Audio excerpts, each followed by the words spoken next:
लगभग 7 दिन बचे हैं चुनावों को और आपको बता दें मेंढर, सुरंगकोट और पुंछ में भाजपा अपने आप को एक इस तरह से इस समय समझ रही है कि जिस तरह से भाजपा की झोली में तीनों सीटें हैं। आपको बता दें लगातार पिछले कई दिनों से भाजपा के बड़े नेता हों या वर्कर हों लगातार कोशिश कर रहे हैं कि ज्यादा से ज्यादा अपने उम्मीदवार के लिए जो है प्रचार किया जाए और ज्यादा से ज्यादा सीटें जो हैं जम्मू कश्मीर के अंदर भाजपा की झोली में डाली जाएं। आपको बता दें हमारे साथ इस समय मौजूद हैं पुंछ से प्रदीप शर्मा जी, जो कि भाजपा के एमएलसी भी रह चुके हैं। प्रदीप शर्मा जी, पिछले दिनों से हम देख रहे हैं कि लगातार आप मेंढर के अंदर अगर हम बात करें तो डोर टू डोर कैंपेन हो या उसके अलावा जितनी भी आपकी पार्टी के कार्यकर्ता हैं उनसे मिलना या पार्टी के बड़े अधिकारियों से मिलना आपका चल रहा है इन दिनों में, और 25 तारीख को पुंछ जिले में चुनाव होने हैं। किस तरह से भाजपा जो है इन इलाकों में जो है कि मेंढर का दूर दराज का इलाका है, बॉर्डर के साथ का भी गांव है, वहां पर किस तरह से भाजपा जो है इन दिनों में काम करती नजर आ रही है? नमस्कार। आज मैं सोचता हूं कि एक प्रचंड लहर जो है भारतीय जनता पार्टी की सुरंगकोट जैसी जगह पे, मेंढर जैसी जगह पे और पुंछ जैसी जगह पे चल रही है। और खासकर मैं अभी मेंढर का प्रभारी हूं, मैं पुंछ भी देख रहा हूं, यहाँ का भी इंचार्ज हूं, मेंढर का भी इंचार्ज हूं। मैं तो सारा में काम जो है वो मेंढर का देख रहा हूं, पर मैं उसके साथ साथ पुंछ का काम भी देख रहा हूं। और मैं सोचता हूं कि मैंने 3 चुनाव लड़े हैं और इतना बड़ा जो लहर जो है भारतीय जनता पार्टी की मैंने आज तक नहीं देखी, जो लहर मैं अब देख रहा हूं। और मैं आपको सच बताता हूं कि पहली बार ऐसा लग रहा है कि भारतीय जनता पार्टी मेंढर की सीट जो है वो बड़े मार्जिन से जो है वो जीत जाएगी, सुरंगकोट की सीट बड़े मार्जिन से जीत जाएगी और पुंछ की सीट भी वो बड़े मार्जिन से जीतने जा रही है। और एक बात और कहूं कि होम मिनिस्टर अमित शाह जी जैसे होम मिनिस्टर जो पूरी दुनिया का नेतृत्व करते हैं, आज वो मेंढर की धरती पर भी किस तरीके वो आएंगे और कितना बड़ा देखने वाली बात होगी, कितना बड़ा जन सलाब होगा। ऐसे शख्स जब आएंगे, ऐसे प्रधान होम मिनिस्टर जब आएंगे, लो पुरुष वो होम मिनिस्टर हैं, तो मैं सोचता हूं कि एक तरफ जो है वो टर्न हो गई है मेंढर की सीट, सुरंगकोट की सीट और पुंछ की सीट। आपने यहाँ तक कहा कि कैसा माहौल है, मैं आपको ये भी बताऊं कि 8 की 8 सीटें, 5 सीटें जो है हमारे जोरी की और 3 सीटें पुंछ की।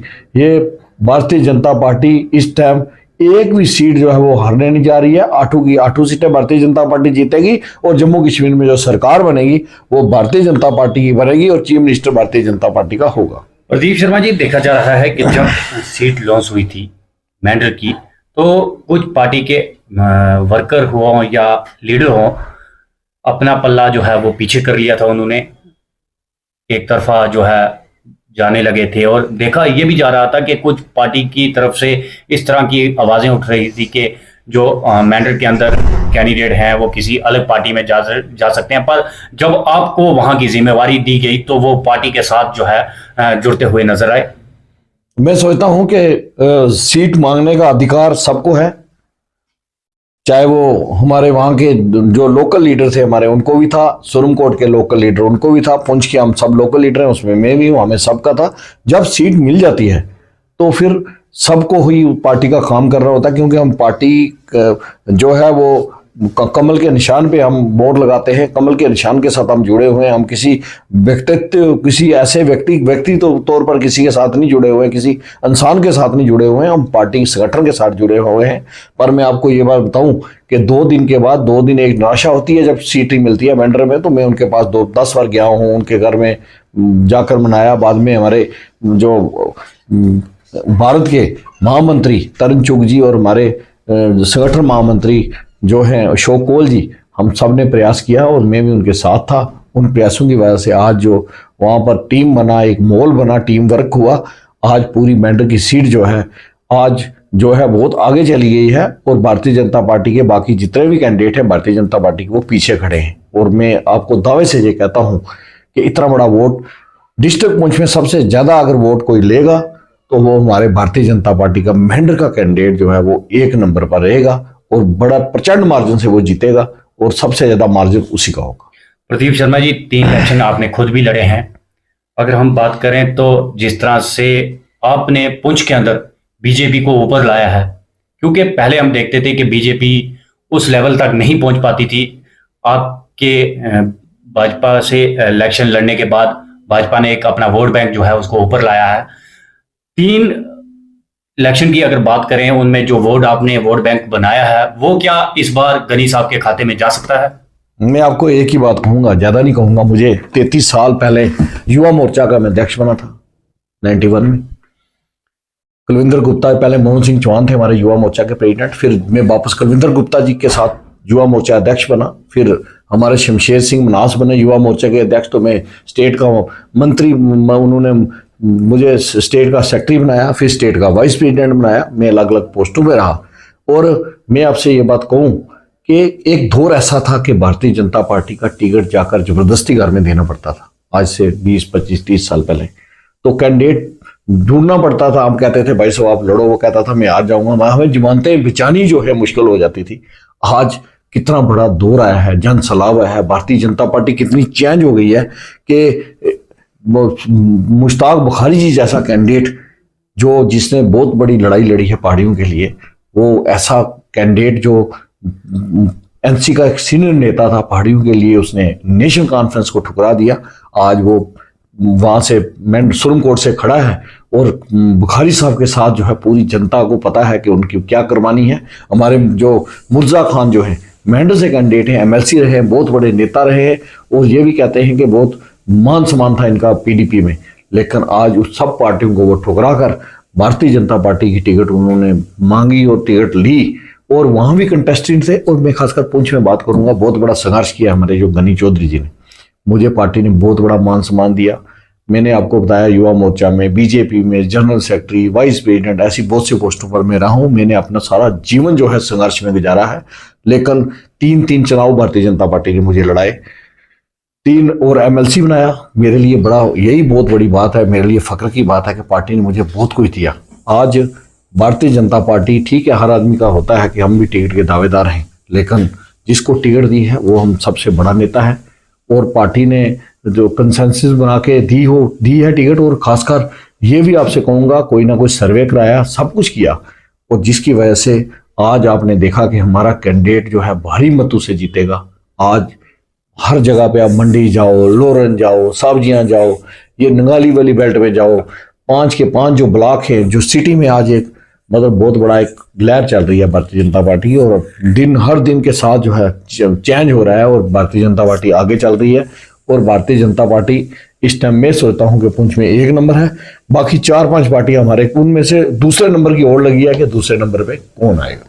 शर्मा साहब, देखा गया है कि पहाड़ियों के लिए जो जद्दोजहद आपने और आपकी पार्टी ने जो की है, और कई ऐसे नाम थे जो आपके साथ दिल्ली होम मिनिस्टर साहब के पास मिलने के लिए गए, और आज वो भाजपा को छोड़कर आज़ाद उम्मीदवार के तौर पर इलेक्शन लड़ रहे हैं। और लोगों का ये भी कहना है कि कहीं ना कहीं अंदर से प्रदीप शर्मा की सपोर्ट उन्हें जो है वो मिल रही है। भाई साहब, अगर मैं, ऐसी बात तो नहीं है, ये पता नहीं आपने कैसे मुझे सवाल पूछ लिया। मेरी सपोर्ट सिर्फ कमल के फूल के साथ है। कमल के फूल के साथ बगैर मेरी सपोर्ट ना किसी को मिल सकती है, ना जिंदगी में कभी मिलेगी। हमारी गर्दन कट सकती है। हम भारतीय जनता पार्टी का दामन हमने थामा है। हमें भारतीय जनता पार्टी टिकट देगी तब भी हम साथ में, कौंसिल का इलेक्शन लड़ाएगी तब भी हम लड़ेंगे, हमें मंडल प्रधान बनाएगी तब भी हम बनेंगे, पार्टी हमें बूथ का प्रेसिडेंट बनाएगी, प्रदीप शर्मा बूथ पर खड़ा रहेगा। प्रदीप शर्मा को जो पार्टी ने दिया है वो इतना बड़ा मान सम्मान है, उससे ज्यादा भारतीय जनता पार्टी प्रदीप शर्मा को मान सम्मान नहीं दे सकती है। बाकी छोटा शहर है, इसमें आप सब जितने नेता खड़े हैं, हमारे रिलेशन हो सकते हैं उनके साथ। हमारी छोटी जगह है, सबको मैं जानता हूं, चाहे वो हमारे आजाद जान साहब हों, मकसूद साहब हों, गनी साहब जब नहीं आए थे मैं इनको भी जानता था। हमारे जितने भी नेता है, भांडे साहब, मीर साहब, इनके सबके साथ रिलेशन है। जो संजीव साहब खड़े हैं इनके साथ मेरी रिश्तेदारी है। जो शर्मा साहब का बेटा खड़ा है ये भी, इनके साथ भी मेरी रिश्तेदारी है। सबके साथ हो सकता है ना। पर मेरी पार्टी सिर्फ भारतीय जनता पार्टी है और कमल का फूल है, इसके अलावा। प्रदीप शर्मा जी, जिस तरह से फारूक अब्दुल्ला साहब ने एक बयान दिया था हाल ही में कि भाजपा जो भारत बनाना चाहती है, हम उस भारत के साथ नहीं हैं, किस तरह का भारत जो है इस समय भाजपा बनाना चाहती है? फारूक अब्दुल्ला साहब जम्मू कश्मीर वाला भारत पूरे वो चाहते हैं जो जम्मू कश्मीर में उन्होंने, उनके वालिद साहब ने और इन्होंने खुद बना के रखा, इतनी बड़ी मिलिटेंसी आई, इतना बड़ा कत्लेआम हुआ, हमारे हजारों बच्चे जो हैं कश्मीर में शहीद हुए, जो फौजी जो है, और लोगों के बच्चों को बुरला कर उनको आतंकवादी बनाया। मैं सोचता हूँ कितना बड़ा जुल्म है। कश्मीरी पंडित जो हैं अपने देश से 90 लाखों की तादाद 5 लाख लोगों ने हिजरत की, ये उन्हीं की देन है। वही कश्मीर जो जम्मू कश्मीर चाहते हैं। मैं उनसे कहूंगा, गुज्जर को पहाड़ी से लड़ा रहे हैं, हिंदू को मुसलमान से लड़ा रहे हैं, मुसलमान को सिख से लड़ा रहे हैं, उनकी यही सोच है। हर चीज पे उनका जो है डबल स्टैंडर्ड है। एक बात वो नहीं करते हैं, उन्होंने कभी जम्मू कश्मीर की बात नहीं की, जम्मू कश्मीर को कभी अपने आप पे डिपेंड नहीं होने दिया। सिर्फ यहां पर लूट खसूट की राजनीति जो है मची रही। आज लूट खसूट की राजनीति जो है जम्मू कश्मीर से वो खत्म हो गई है। आज उनको परेशानी हो रही है कि भाई कि जम्मू कश्मीर कैसे अग्रसर आगे बढ़ रहा है। जम्मू कश्मीर में इतना बड़ा तरक्की जो है, जम्मू कश्मीर में 370 टूटने के बाद इतनी बड़ी तरक्की का दौर शुरू हुआ है कि आप कभी सोच नहीं सकते हो। हर पंचायत में करोड़ों रुपए आ रहे हैं, लाखों रुपए आ रहे हैं। मैं कल गया हुआ था एक मीटिंग में, यहाँ पर तो उन्होंने, जो हमारे कैंडिडेट हैं गनी साहब, उन्होंने कहा कि मैंने 270 करोड़ रुपया इन 2 ब्लॉकों में जो है वो खर्च किया है। ये कोई छोटी बात है?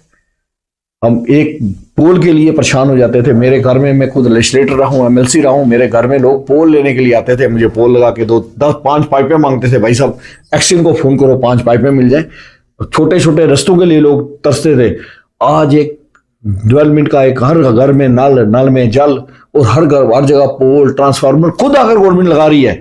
इतना बड़े जो है वो हर जगह पे रोड बन रही है। इतनी बड़ी जो है हिंदुस्तान में तरक्की हो रही है।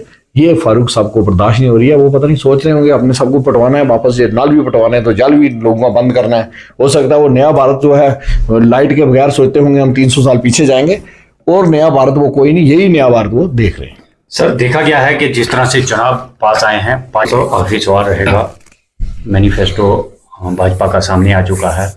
अगर पुंछ की बात करें तो अगर भाजपा पुंछ में 3 सीटों पर विजय घोषित होती है तो पुंछ के लिए किस तरह की डेवलपमेंट, और ज़्यादातर अगर हम बात करें तो युवाओं के लिए किस तरह का रोजगार जो है वो बढ़ाया जाएगा?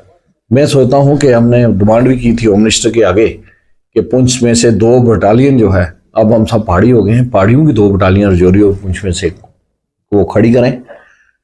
हमारी पहाड़ियों के अलग से बटालियन जिसमें गुज्जर भाई भी हों, हम पहाड़ी भाई भी हों, हमारे लोग जो है बहुत बहादुर लोग हैं। एक तो ये होना चाहिए। दूसरा, एक मेडिकल कॉलेज की हमें इंतहाई जरूरत है पुंछ में। एक हमें मेडिकल कॉलेज, अगर भारतीय जनता पार्टी की सरकार बनेगी तो यहाँ पर मेडिकल कॉलेज बनेगा। यहाँ पर हमारी जो रेल का सर्वे जो है आगे भी हुआ था, रेल जो है वो जरूरी है, रेल जहाँ पर ट्रेन यहाँ पर आनी चाहिए। तीसरा, हमारा जो पीर गली वाला टनल है, ये भी काम है। शहर के बहुत से काम है, जैसे फिल्टर प्लांट की जरूरत है, मैंने हमेशा रखा है।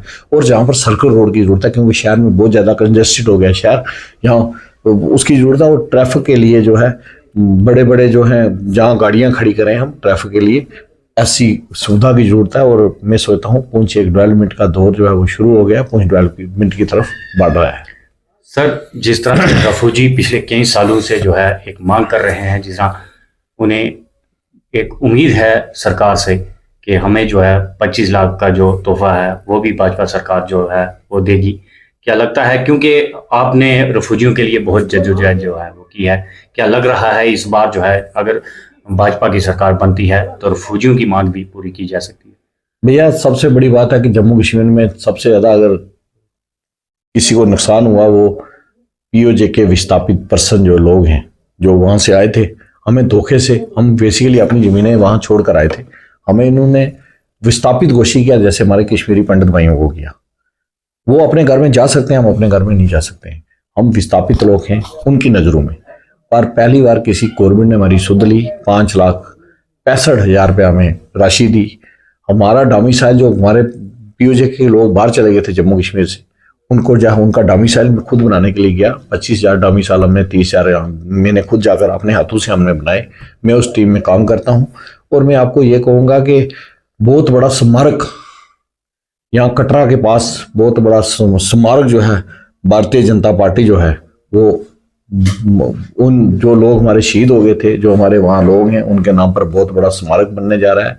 और 40 कनाल जमीन जो है हमें अलॉट हो गई है और बहुत बड़ा स्मारक बनेगा, जिसमें पार्किंग होगी, हॉल होंगे, सब कुछ होगा। हमारे लोग ठहरने के लिए 200-300 कमरा होगा, ये सब कुछ बनेगा। फिर तीसरी बात, हमारा पीओजेके के रिफ्यूजियों का जो विस्थापित पर्सन है उनका एमएलए जो है वो, क्योंकि हमारी 24 सीटें वहां पर रह गई हैं, खाली हैं, एक सीट हमें उन्होंने अलॉट कर दी है, वो नॉमिनेटेड होगी। पहली बार को पीओजेके की आवाज उठाने वाला एक एमएलए हमारा इस असेंबली में जाएगा। ये आप सबके लिए मुबारक की बात। कहीं ये भी आवाज चल रही थी कि वो एमएलए प्रदीप शर्मा होगा। नहीं, वो पार्टी ने बनाना है, वो प्रदीप शर्मा को बनाएंगे या किसी को बनाएंगे, वो पार्टी ने बनाना है, वो प्रदीप शर्मा ने नहीं बनाना है, वो बड़े लेवल की बात है।